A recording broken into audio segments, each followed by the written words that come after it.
Olá! No vídeo de hoje vamos conversar sobre a simbologia, as representações arquetípicas, os mitos, lendas, folclore relacionados ao vagalume.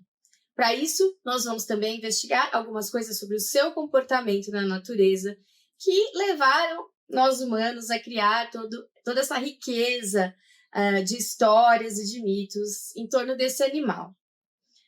Eu imagino que quando você pensa em vagalume, você pensa em magia, em mistério, talvez em fadas, em algo romântico, algo que é uma surpresa de ver, algo que tem boas conotações. Mas esse vídeo já vai começar um pouquinho estranho, porque nós vamos falar primeiro sobre o nome vagalume, de onde veio esse nome. Então você pode imaginar, é óbvio, né? É uma luz, lume, que vaga. Mas é que não foi sempre esse nome na língua portuguesa. Em outras línguas ele tinha, assim, também nomes bem bonitos, como, por exemplo, em inglês, firefly, né? O fogo que voa, ou lightning bug, né? O inseto do raio, do relâmpago. Mas em português, antes do século XVII, o nome desse bichinho tão bonito, tão cheio de magia, era cagalume. Sim, eu não sei por que os portugueses resolveram dar esse nome para esse bicho, né? Ao contrário, né, indo contra as outras sociedades irmãs ali do lado que falavam outras línguas, ele deu esse nome tão bonito para esse bicho.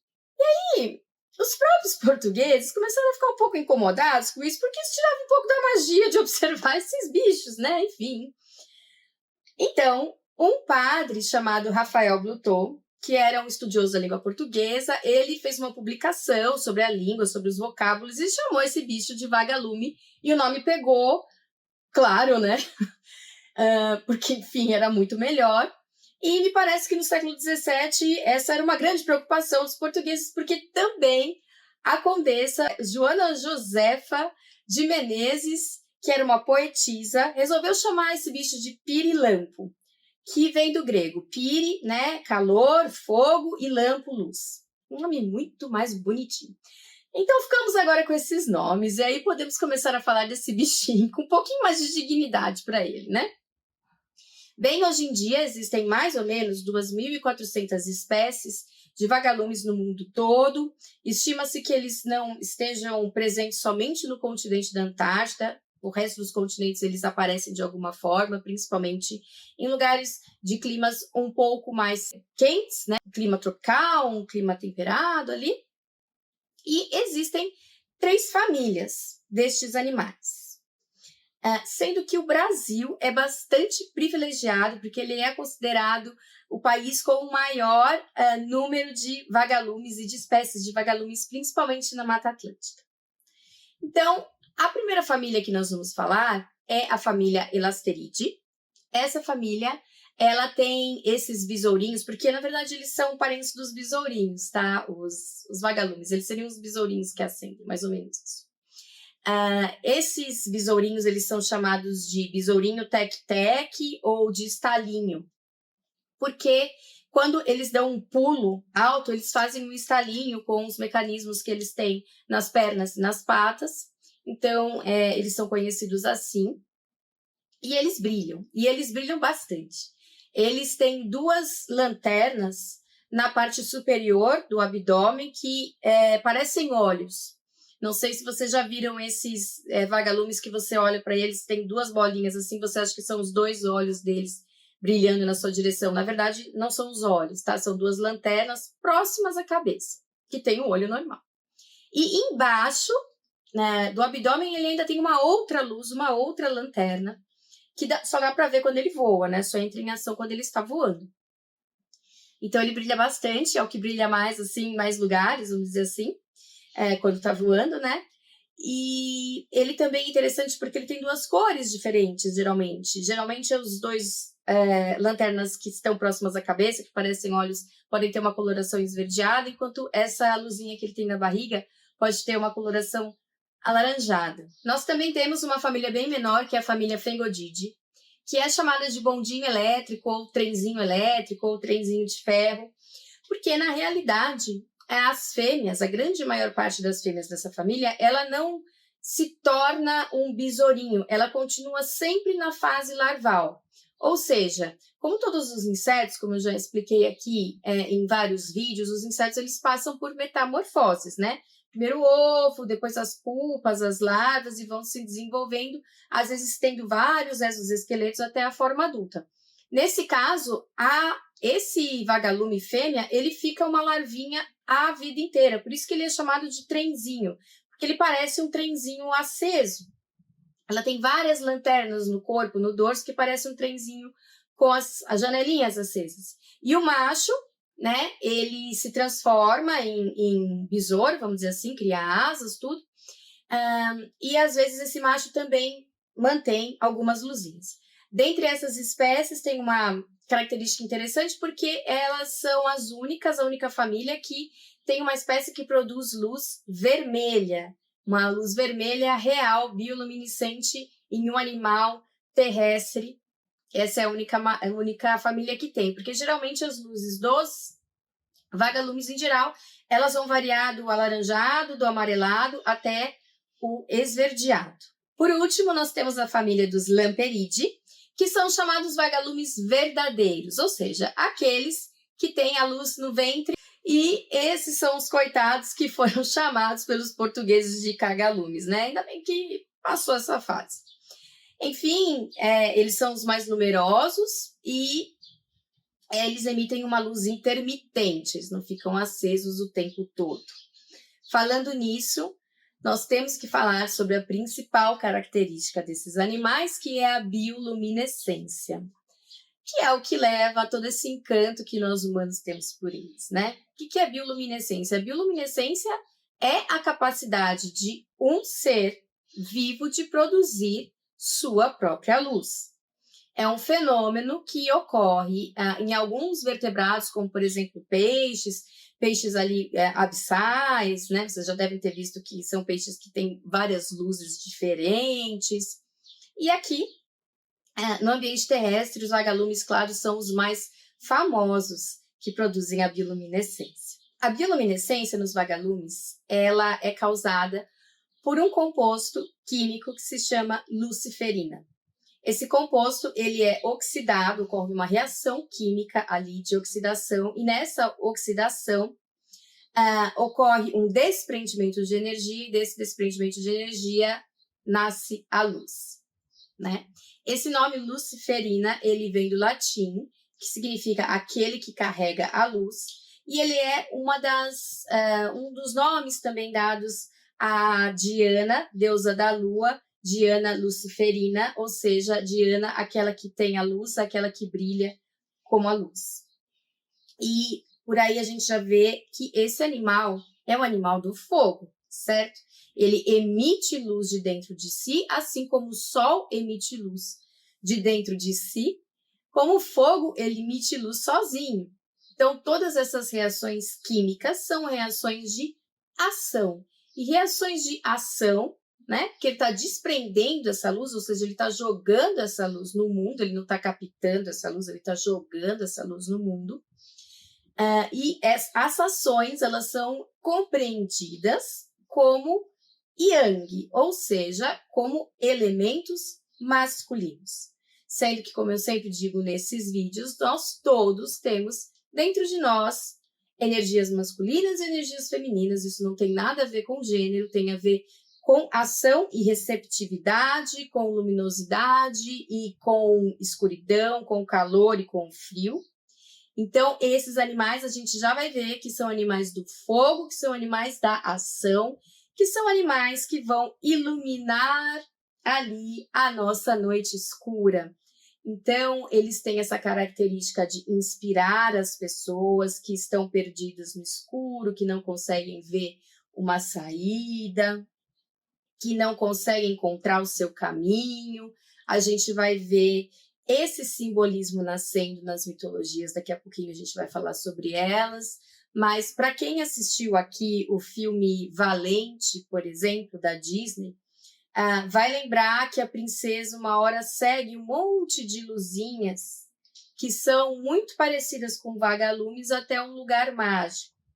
Então, eles estão sempre envolvidos nisso de acender o nosso caminho, um caminho confuso, um caminho que a gente não sabe o que vai acontecer, e nos levar para algo que geralmente é algo ligado à magia, ligado ao impossível, porque, afinal de contas, eles produzem luz própria, e isso, para os humanos compreenderem durante toda a nossa história, nem sempre foi simples. A bioluminescência, ou seja, o fogo interno dos vagalumes, tem algumas funções. A principal função, principalmente nos Lamperide, é o acasalamento, é a comunicação para que o ritual de acasalamento ocorra. Então, é muito mágico aquele momento de ver eles voando e de ver mais de um voando, não só porque isso nos fascina, porque é uma luz na nossa escuridão, mas também porque é um momento muito romântico, é um momento de acasalamento, é um momento de fertilidade, é um momento poético. Então, essa luz do fogo, ela vai lembrar o fogo da vida, a faísca que traz a vida, e é exatamente isso que eles estão fazendo nesse momento, quando eles estão voando. Aliás, a grande maior parte deles vive sua vida como larva, por, às vezes, anos, dependendo muito da espécie, e vive muito pouco tempo, depende também da espécie, como inseto voador. E é justamente nessa fase de inseto voador que vai ocorrer essa explosão de fertilidade, essa explosão de luz, essa faísca, né? Que vai sair de dentro dele e criar luz. Mas ela não serve só para isso. A luz também serve para dizer para outros animais que eles não são legais de comer, inclusive muitos deles têm substâncias amargas ou tóxicas, né? Também para fazer esse aviso, ou seja, ela pode ser tanto aquela luz que fascina e que vai levar ao amor, como ela pode ser aquela luz que está nos enganando. Inclusive, alguns vagalumes que moram, por exemplo, no Cerrado, aqui brasileiro, e que habitam cupinzeiros, eles ficam perto de cupinzeiros, emitindo a luz, esperando os insetos virem para a luz para eles comerem esses insetos. Ou seja, para que a gente usa a nossa luz, né? Como é que a gente pode pensar isso como metáfora? Mesmo a luz, que é algo que a gente geralmente associa aqui no Ocidente como algo benéfico, algo solar, né? Algo que vai iluminar os nossos problemas, a nossa confusão, a gente também pode usar essa luz para enganar outras pessoas. E não é nem aquela questão da lua que está usando a luz de outro para passar uma imagem que de repente ela não tem, não. É uma luz própria. Então, para que você usa a sua inteligência? Para que você usa o seu carisma? Para que você usa as suas vantagens? É bom pensar nisso, né? As coisas, elas têm sempre dois lados. Tem o lado bom da força e tem o lado ruim da força, né? E isso também é verdade para os vagalumes, não só por esse exemplo aqui metafórico que a gente está dando, mas, na realidade, existem espécies de vagalumes que emitem luz imitando outras espécies de vagalumes para atrair o macho para a cópula, e ele vai até a fêmea achando que ela é da espécie dele, mas ela não é, ela é de outra espécie, ela está imitando aquilo para poder jantar ele. Então, né, eles são meio canibais também, assim, isso acontece. Então, isso é bom para a gente lembrar que às vezes a gente acha que uma coisa é mágica, é linda, é incrível, e às vezes ela realmente é, mas às vezes ela é uma ilusão. Bom, continuando, outra característica interessante que eu vou levantar aqui sobre o comportamento desses animais é que eles gostam muito de água.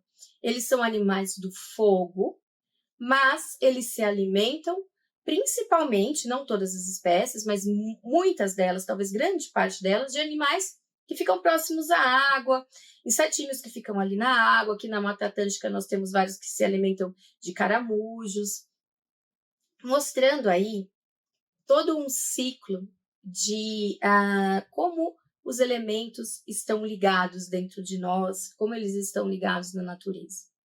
Então, ele é um fogo, ele é uma luz que precisa estar sempre perto da água. Precisa haver um equilíbrio ali, né? Ele é um fogo, ele é uma luz. Então, a grande maior parte deles que brilha não vai ficar andando por aí de dia, porque, né? Eles não vão conseguir fazer suas atividades da melhor forma, como eles precisam da noite para poder brilhar. Então, essa questão dos opostos, da união dos opostos e da síntese que essa união dos opostos nos traz, ela também vai estar bastante ligada a essa figura do vagalume. Bem, vamos falar agora dos mitos e lendas, mas antes disso, eu vou deixar aqui para vocês os meus sites para vocês poderem comprar as minhas artes, que não só estão em posters, mas também estão em canecas, em almofadas. É bem legal para fazer decoração, em camisetas, em cadernos. O site da Collab 55. Eu também tenho outro site onde eu vendo posters fine art com qualidade melhor. Vou deixar aqui tudo na descrição para vocês. E também peço para que, se vocês gostam desse canal, me ajudem a continuar e considere se tornar-se apoiadores. Vou deixar aqui o endereço do meu Apoia-se. Bem, vamos lá então para os mitos. Vamos começar pelos romanos, como que os romanos viam estes animais. E o que eu consegui de informação sobre a Antiguidade Clássica foi baseado nesses escritos romanos deixados por Plínio o Velho, que era um historiador romano, que dizia que quando os vagalumes apareciam na noite, eles marcavam a época de colher a cevada e de plantar o milhete, que é tipo um cereal que parece o milho, mas se chama milhete. E ele escreve dizendo que eles deveriam ser observados, né? Que quando eles aparecessem na noite era para fazer essas atividades, e que eles eram chamados pelos gregos de lampiride, porque eles davam essa dádiva para a humanidade, esse presente para a humanidade. A sua luz mostrava exatamente o que a gente tinha que fazer na Terra para que a gente tirasse dela a maior prosperidade e a maior fertilidade. Então, aí o fogo mostrando o momento da faísca, do início das ações, porque o fogo é muito ligado à ação. A ação que está dentro de nós, aquilo que é o ímpeto que vem, que a gente vai fazer, aquela ação que a gente vai botar a mão na terra, que é o material, e materializar alguma coisa e ter um resultado.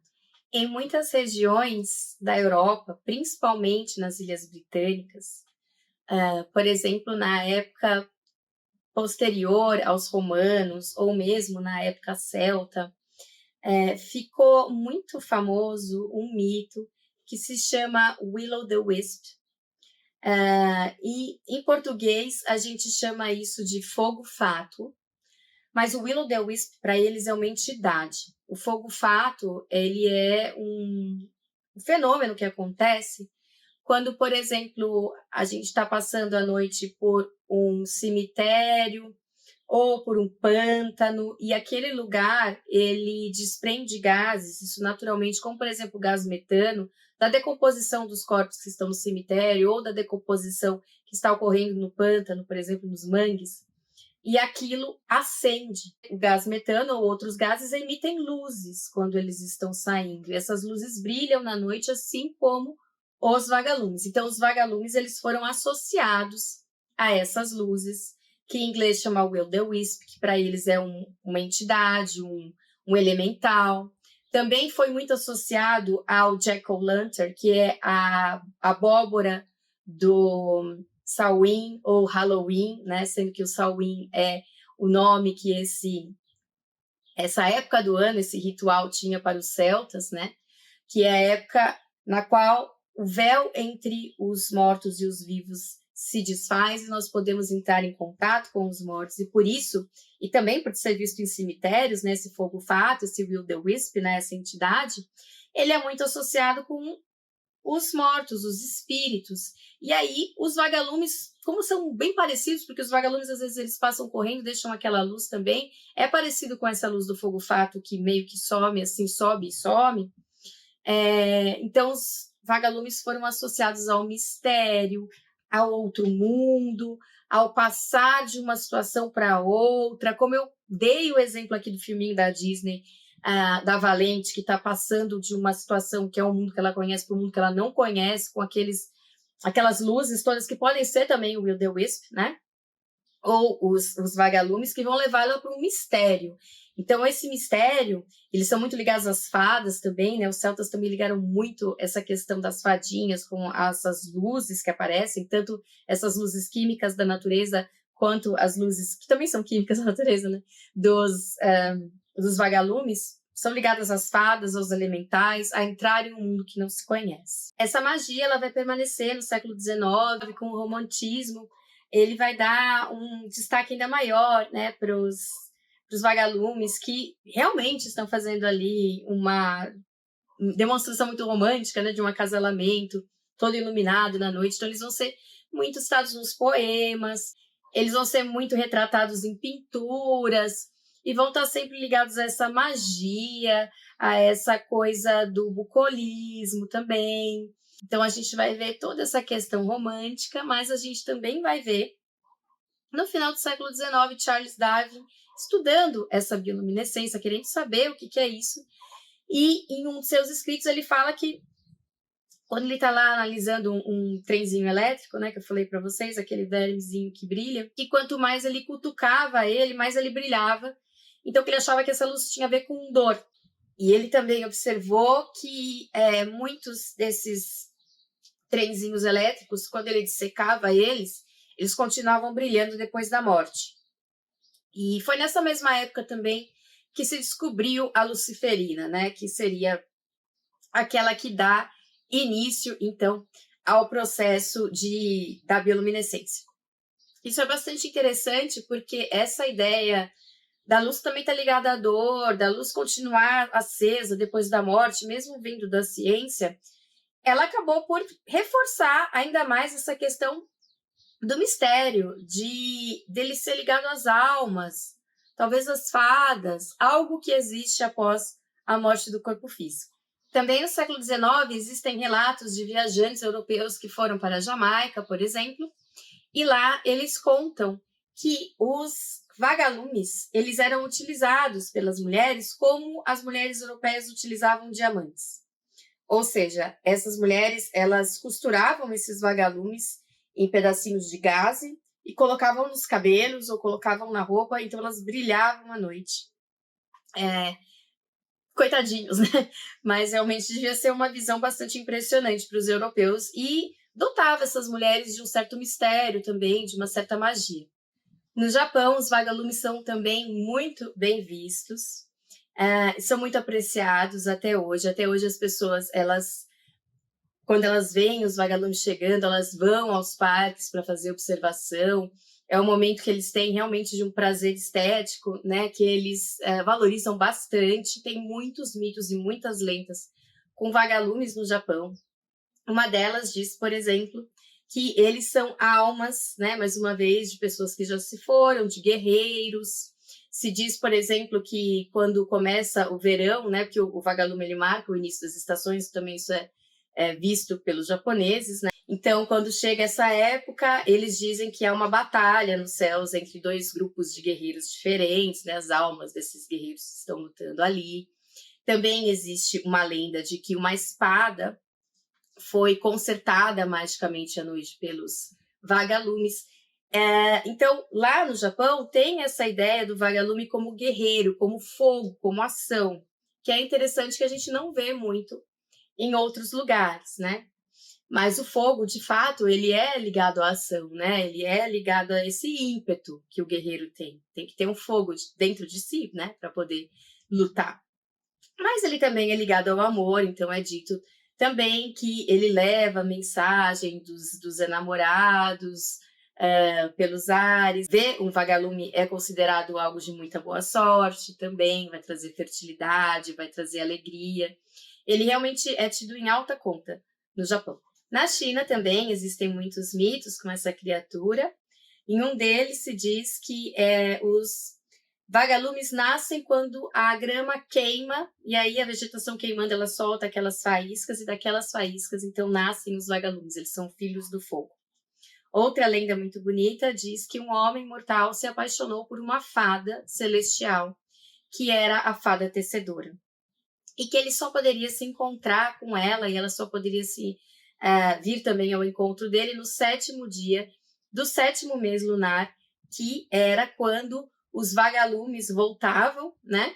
Ou seja, os vagalumes todos passavam a sua forma adulta e começavam a voar e começavam a brilhar para acasalar e formariam uma ponte luminosa entre esse homem e a Via Láctea. Então, eles dois poderiam vir nessa ponte luminosa e se encontrar. Na África, diversas culturas têm mitos e lendas com vagalumes. A maioria delas é positiva, associa esses animais à boa sorte, à luminosidade interna. Na Nigéria, por exemplo, há culturas que associam os vagalumes com mensageiros dos deuses, eles levam e trazem, então, essas mensagens luminosas. Mas, na África Ocidental, por exemplo, em culturas como Iwi e Ashanti, há uma entidade que se chama Adzi. Adzi, na verdade, seria um poder luminoso que pode ser tanto bom quanto mal. Ou seja, aquela história da luz que a gente usa como quer, o fogo a gente usa como quer, ou para iluminar ou para queimar. Então, mulheres, por exemplo, que tinham o controle desse Adzi podiam usar isso para coisas boas, e geralmente mulheres, né? E homens, às vezes, podiam usar essas para as coisas boas ou para as coisas ruins.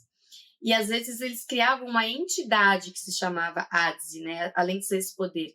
Então, era uma luz que saía da cabeça deles ou do nariz deles e que ia fazer o que eles queriam. Essa luz, então, seria esse Adzi ou esse vagalume monstruoso, que era tipo um vagalume misturado com um mosquito, porque ele bebia o sangue das pessoas. Então, ele tinha essa coisa do mosquito de beber. E ele ia fazer o mal para essas pessoas. Ele ia se alimentar desse sangue e, ao mesmo tempo, ia levar alguma maldição para essas pessoas. E dizia-se que era uma coisa muito comum que se fazia em casos de inveja. As pessoas estavam com inveja da beleza de alguém, da riqueza de alguém, então eles mandavam esse Adzi, que é essa força, essa luz, em forma aí de vagalume dos infernos, que ia fazer mal para as pessoas. Aqui no Brasil também temos várias lendas e mitos com vagalumes. Em uma lenda tupi-guarani, Tupã, né, que é a entidade maior, ela deu a algumas crianças alguns poderes. E para uma delas, que se chamava Lore, que era um menininho, ele deu o poder de ter uma luz muito grande dentro dele, e com essa luz ele poderia acabar com toda a escuridão, com tudo que era ruim para as pessoas. Então, ele podia curar tanto doenças, como também, se a pessoa estava se sentindo triste, ele podia trazer alegria. E um dia, quando ele cresceu, era um homem, estava caçando, ele se distanciou do grupo de caça dele e acabou sendo atingido por uma flecha. Ele estava longe, não viu, alguém não viu, ele foi atingido, ele ficou machucado. E aí, uma entidade, que é a entidade da escuridão, que se chamava Moura, que já estava atrás dele faz tempo, porque ele ficava atrapalhando tudo que ela fazia, ela percebeu que ele estava machucado e ela foi até ele, porque ela falou, agora é o momento de eu acabar com ele. Só que quando ela chegou perto dele, ele olhando para a escuridão, ele começou a brilhar, brilhar, brilhar, brilhar, e o seu brilho acabou curando a escuridão. Levou muita luz para ela e ela também se tornou luz, também se tornou uma moça muito bonita, muito iluminada, uma fada. E ele se apaixonou por ela. Só que Tupã, vendo isso, ele falou, não vai dar para ser assim. Porque na vida não existe só uma coisa. Na vida existe sempre o duplo. Nada é só bom, nada é só ruim, nada é só luz. Nada é só escuridão. Então, não dá para ser só luz. Eu só sei o que é bom porque eu determino que algo é mal. Eu só sei o que é estar bem, estar feliz, porque eu determino que algo me faz triste. Então, Tupã percebe isso e vai lá e transforma a Moura de novo na escuridão. Só que aí, o Lore, ele fica muito triste, porque ele ainda... o Tupã conseguiu tirar a luz dela, mas ele não conseguiu tirar o sentimento de amor que Lore tinha dentro dele. Então ele ainda amava. E aí ele foi ficando triste, triste, triste, que ele diminuiu de tanta tristeza e virou um vagalume. E é por isso que hoje, nas áreas mais escuras da floresta, nós vemos o vagalume perseguindo a escuridão. Também o povo Kuikuro, do Alto Xingu, vai ligar o vagalume ao fogo. Para eles existia uma entidade, né, um deus que se chamava Canassa, que tinha um vagalume que ele guardava sempre na sua mão. E essa era a única luz do mundo. Então o mundo era muito escuro, só ele tinha essa faísca de luz. E quem sabia fazer fogo, o único ser que sabia fazer fogo era o urubu-rei, e o urubu-rei não contava isso para ninguém. Então um dia essa entidade Canassa estava caçando, só que como era muito escuro, ele acabou tropeçando numa raia, a raia acabou ferroando ele, né? E aí ele cai, e aí ele abre a mão e o vagalume vai embora. Então acabou a luz, toda a luz do mundo. Não tinha nem mais a luz do vagalume. Aí ele levantou tal e começou a perguntar quem que podia ajudar ele a pegar o fogo. E aí os animais contaram para ele que a única luz que tinha era do fogo do urubu-rei.